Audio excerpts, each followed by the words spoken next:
Hey, it's Aaron, the Metal Theologian. First of all, I want to say, if you're one of those chodes who's kind of been crying about how, you know, your spouse or, well, probably your wife, realistically, is complaining about the mustache you've been growing for my contest, let me just start off by showing you what my wife got me.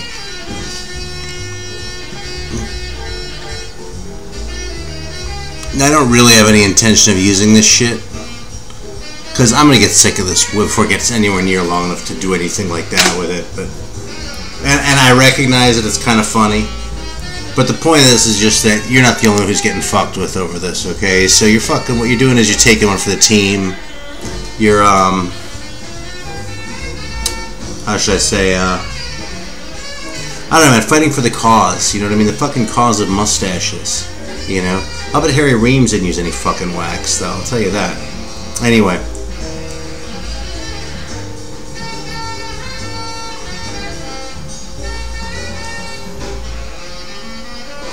Kind of needed that. Alright, so anyway, first we're going to start off with a little soda, and then, got a couple little public service announcements, more or less, and then, we'll get into some records. Public service announcements are records, too, actually, so it's not like that. It's not like I'm going to sit here and talk about, I don't know. Okay, so anyway, I ordered the sodas and Jinx, because I actually busted this one out before my fucking computer crashed. But this was a very good strawberry soda, as I recall. We'll taste it again together, right? This is the Cooper's Cave Dracula's Blood. And there's a pretty cool label. And shit, it was $3 at my local groceterias. This better be fucking good, but you know what can I say? I fucking sacrifice for the cause. That's actually twice what that mustache wax costs, I have to say, so I hope that means you're getting more like twice as many laughs out of the soda as out of the mustache wax.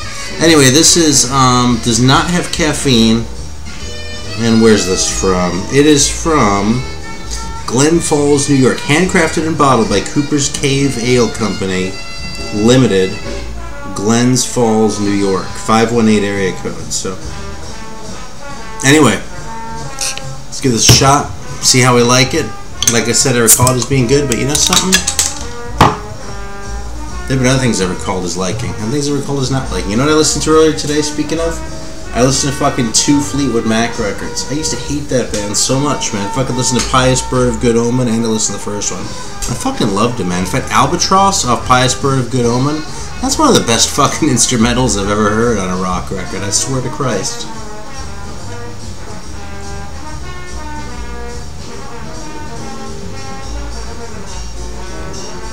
Yeah, that's really good, man. This is so much better. I mean, I like that Welch's shit just fine. But my god, this is, I mean, is it even strawberry? There's like something. This is Dracula's Blood strawberry soda, man. But there's something, it's not like just pure strawberry. Maybe it's just because it doesn't have like this sort of cloying, like artificialness to it. I don't have any illusions about natural flavor and shit, but man.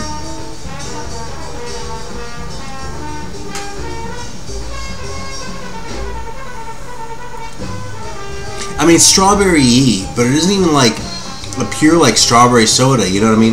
Just a really good like fruit-flavored soda. It's like what you want a fruit-flavored soda to taste like, you know what I mean? Instead of just being a fucking sugar bomb, which is what it usually is, you know? I mean, because that's what fucking fruit soda is usually, right? Unless it's Sunkist, in which case you're drinking it for the caffeine. At least I am. Not that Sunkist isn't delicious, don't get me wrong, but fucking orange soda with caffeine, score.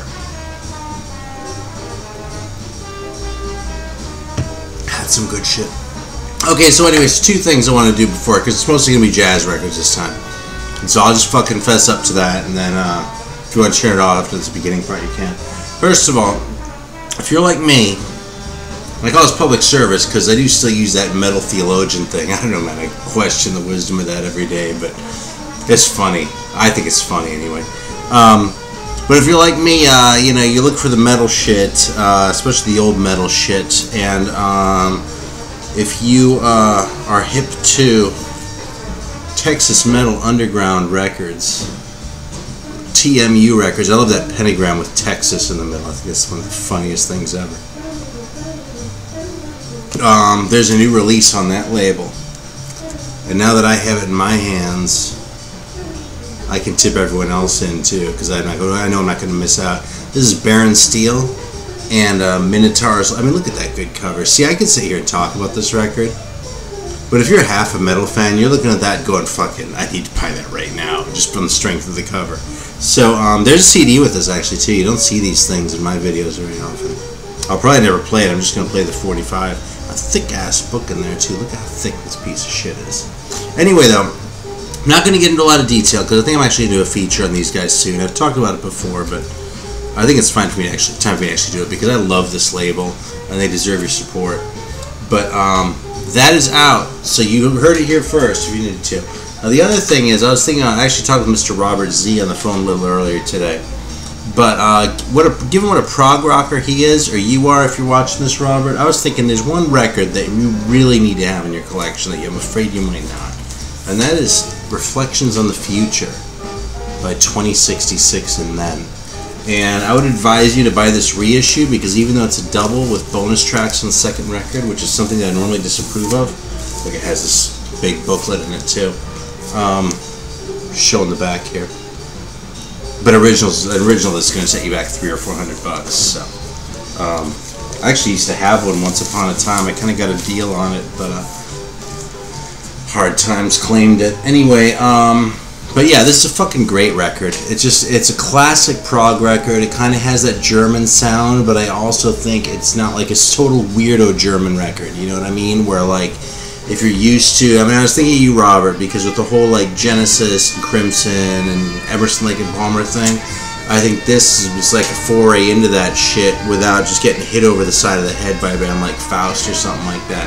This is like sort of that edge, but giving you some German flavor, but still being a really accessible record as a prog rocker, and a fucking just an all-around great record. I've listened to this thing countless times, let me tell you.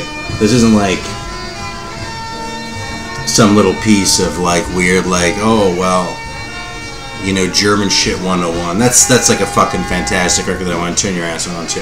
Okay, on to the other shit. Now, so right now we're listening to this record, which I absolutely love, and I can't even really explain why. This is Drum Fusion by Chico Hamilton. I actually got this as a reissue. It says Sony Special Products on the label, but the fucking thing is so cheap that I would almost wonder if it's a bootleg. Like, look at this. I don't know if you can... Ah, shit. It's too fucking glare. Okay, I'll just fucking talk about it. Oh, you can see it. There it is. That is not actually a sticker mark right there. That is a sticker mark on the fucking original that they printed this thing off on. I mean, that's so cheap looking. Like, I expect to see shit like that on records I order from Jamaica. Not like... Well, anyway, point is, they did a really shitty job, but this is a fucking fantastic record. And by the way, the reissue sounds just fine too. It's cheaped out on the cover. It's just fucking... It's hard for me to explain what's so good about this record to me, but I've had this record for like probably... I bought it when I was still living in San Francisco, so probably about 8 years ago. And something about this just struck me right. I think what it is... First of all, it's the instrumentation. Okay? So you have Chico on drums, right? You have Charles Lloyd. You have... I've got to cheat now. Garnet Brown on trombone. Okay? So you have your flute and saxophonist, but instead of your main like brass instrument, instead of a trumpet, you have a trombone. That's already cool. Then instead of a piano, you have Gabor Szabo on guitar.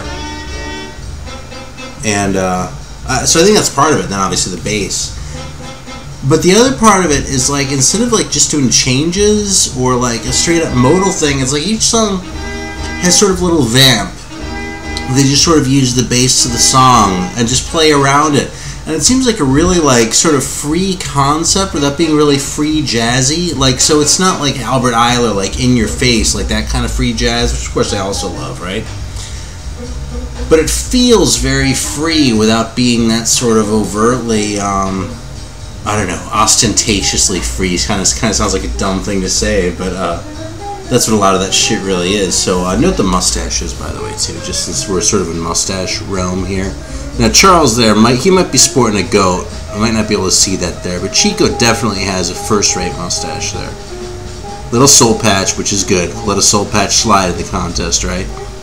Charles, Still a nice looking mustache there. And look at that. Now, Albert Stinson, about whom I know nothing except that he's from Pasadena, and I know that from these liner notes. He might be sporting a goat too, but I'm going to pretend that he's not, because those fucking handlebars down there are fucking awesome, if not. So anyway, I'm just talking about the mustaches, this video is going to be an hour long, so I'm going to move on. Another salute to Greeno. I filled a couple holes in my collection. We've been talking about this band. Great funk band. Kind of doesn't belong in this batch because it's really jazz, it's really total funk shit, but man, I love this shit, and this record is so good. Although I've got to say, man, the second song on here, Running Away, and you can chime in the comments, see if you agree with me or not. I swear Running Away sounds like True by Spandau Ballet. There's like a fucking, there's like a little progression there, like in the middle of like the verse section, where the chord change just follows it, and like the melody that he's playing on the organ. And then he comes in with something different on the sax, but I swear to Christ, every time I hear that song, and it's funny because I used to have this record, I just got this again a few days ago, and I'd forgotten about it, but as soon as I heard that, I was like, God, that sounds like that fucking Spandau Ballet song. Anyway, I also got this one. This is a reissue. And actually, this is on Beat Goes Public, and I could have sworn that Greeno's, the one that he showed, had a gatefold. This one actually does not. But this is the reissue that I notice is not licensed for sale in the USA or Canada. So if you're watching this video, please don't tell the cops. Actually, you know those shoes, like those fucking shoes that they make for little kids with the lights in the side? Remember when Spencer was like 3 or something, he wanted to get a pair of those? And I said he couldn't because, the reality is just because I fucking hate them, right? It's annoying. I didn't want something that annoying in the house. But I just told him, I was like, no, I can't get you those because they're no good if you're running from the cops. And he didn't even challenge me. Like, that's the beauty of kids. You can tell them something fucking stupid like that.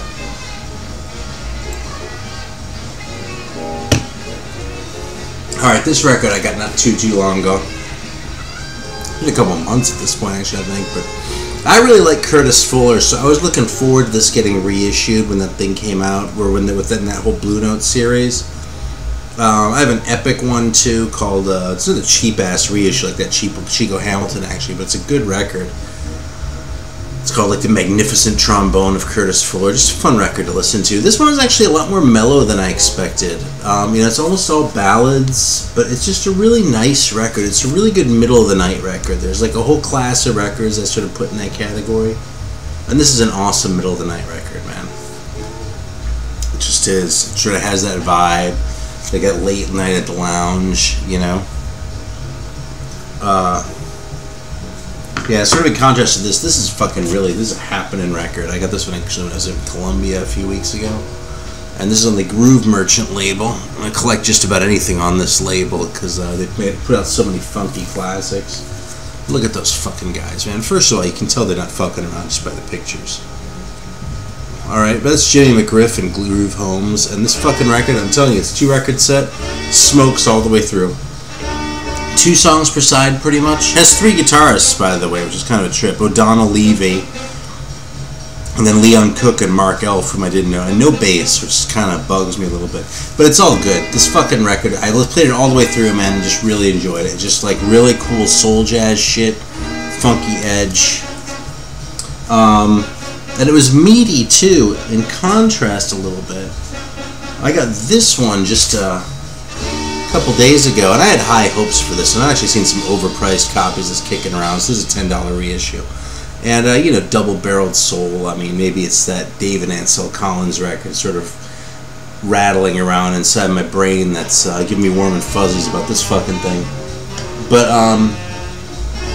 I just felt like this record was kind of slight with Jack McDuff and David Newman. It's a fun record. There's absolutely nothing wrong with it, but it's not like, some of the soul jazz records you hear, like that Freddie Roach one I showed not long ago, More Greens Please. That one just has a little bit more sort of substance to it, it feels like. Even like Hot Barbecue by Jack McDuff just felt a little bit more sort of I don't know, a little more gutsy. Maybe this one just didn't strike me quite right. That's definitely possible. If you chime in and go, oh, that's the greatest fucking one, I'll listen to it again. I'm gonna play this again anyway because I did really like the record. But you see me hit myself in the chin like that. But yeah, it's I don't know. It just seemed kind of slight for a soul record. Now, going off into the realm of no soul jazz, we've got this, which I'm actually really only showing because it's one of the few ECM records I've found that I've really liked. Look at that fucking price on there. That would just piss me off completely if I hadn't actually paid even less than $3.50 for it.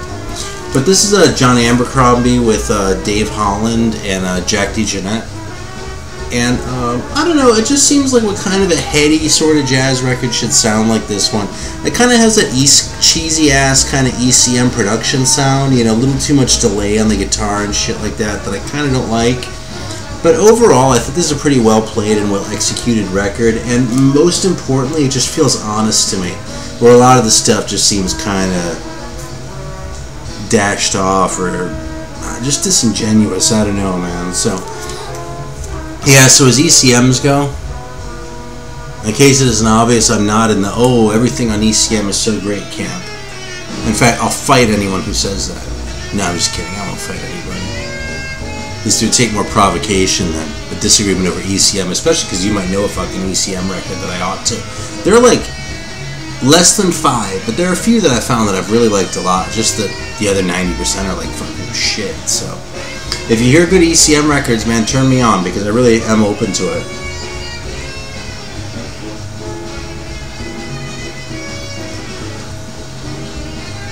Now, speaking of,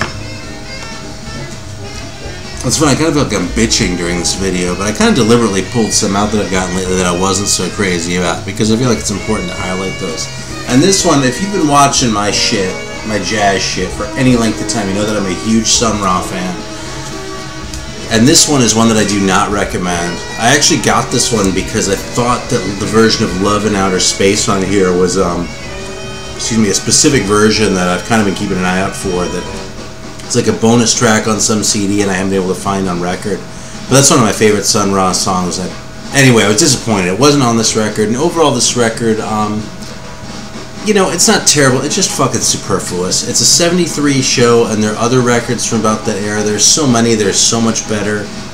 God, Chico's drums are kind of ripping my face off right now. So, you know, like Live at the Gibbous, I think that was 73 too. Fucking fantastic record. Those Nuit de la Fondation records, those are fantastic. There's a bunch of shit from right around there. Those ones that just came out on Record Store Day this year, both of those were fantastic. And those are also, you know, I don't know if they were both 73. I'm pretty sure one of them was 71. I don't remember on the other one. But there's just so much good Sun Ra shit from that era that this record is just totally superfluous. It sounded like them on an average night and kind of not really getting into the groove the way they did on some of those other records. And this is a record that, even though it's relatively cheap, I do not recommend. And I say this is someone who has a good 70s Sun Ra records. This is at the bottom of the list as far as what it suggests. So, yeah, apologies to the label, man, but sorry, you're digging the fucking bottom of the barrel. Now here's another one I was not crazy about. Just got this one actually a couple days ago. Asante by McCoy Tyner. Maybe it just didn't strike me right. But I looked at this, I was like, it's McCoy Tyner, it's a Blue Note, 74, has Buster Williams on bass, might be really good. I don't know, man. You know something? Fucking McCoy, when he's cutting loose, sounds like what he was doing in Coltrane's band in about 64. Just doesn't sound very inspired. Sounds like he's been playing the same fucking thing for the last 10 years. And frankly, like, the free thing that he was doing with Coltrane for a while there, like, it didn't really register with him or something. And beyond that, I just thought this record was kind of gimmicky. And it was kind of gimmicky in the same way that I think that a record like Karma by Pharoah Sanders is gimmicky. Is like, it has this sort of like spiritual jazz singing, and I use that in a pejorative sense, like sort of not like shit that's genuinely spiritual, but like, okay, we're going to be spiritual now. And it just yeah, I kind of think it's a bullshit record. I hope McCoy was drunk when he made this, because I don't know, there's some records of his I really like, but this wasn't one of them. Finally, since the thing ended here, this is one that I'm showing. This is another one I've actually had for many years. Was very happy when I found a copy because it's not all that easy to find. But it really belongs in every collection if you're into free jazz shit. And this is Free Fall by Jimmy Jeffrey. I just busted this out again the other day and it blew my mind. And not just because of Paul Bley's very nice mustache there. Look at that shit. And actually Steve Swallow's sporting a nice mustache too.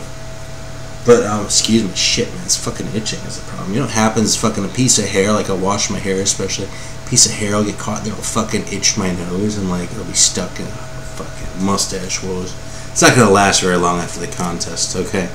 Anyway, but mustaches are awesome. They're just a fucking pain in the ass. Okay, anyway, this record is, it's just the three of these guys, okay? So Jimmy Jeffrey mostly on clarinet, Paul Bley on piano, and Steve Swallow on bass. Very early Steve Swallow recording, as far as I know. No drums, and it's very free. I mean, this is a very strange sounding record, especially for when it was cut. And I know, I wish I paid 20 cents for it. That was someone else who didn't have the brains to hang on to it. But, yeah, it says the trio's been together since February of 1961, and this is their third album. So this is early 60s. Okay, I think this record's like 62, 63-ish, right in there. But it's very different from the other free jazz stuff that was going. It's very heady in a way. It's sort of like what I was saying about that ECM record before, actually, the John Abercrombie one, except this one is just great. And this one still has feeling, you know what I mean? This one, well, I like that record too. But this one feels like it's more of a statement, if that makes sense. It's very just strange, like, you know, like ornithoids or something like that is one of the song titles. And a lot of this kind of reminds me of that whole, like, bird song thing, like almost like what Messiaen was into, but without the bombast, you know? It's more like, it's a very light album, but a very challenging record, and one that really is something you ought to hear. So, that's it for now. This is one of those records, by the way. I say this sometimes. This is a record that you need to hear if you're into jazz at all, even if you hate it. Because even if you end up hating this record, you should still know it. Okay? Anyway, just like about rock, I would say you should know Hotel California by the Eagles, even if you hate it, as I do. So, it's still important knowledge, you know. So anyway, thanks for bearing with me. I outlasted my record. And until next time, thanks for watching.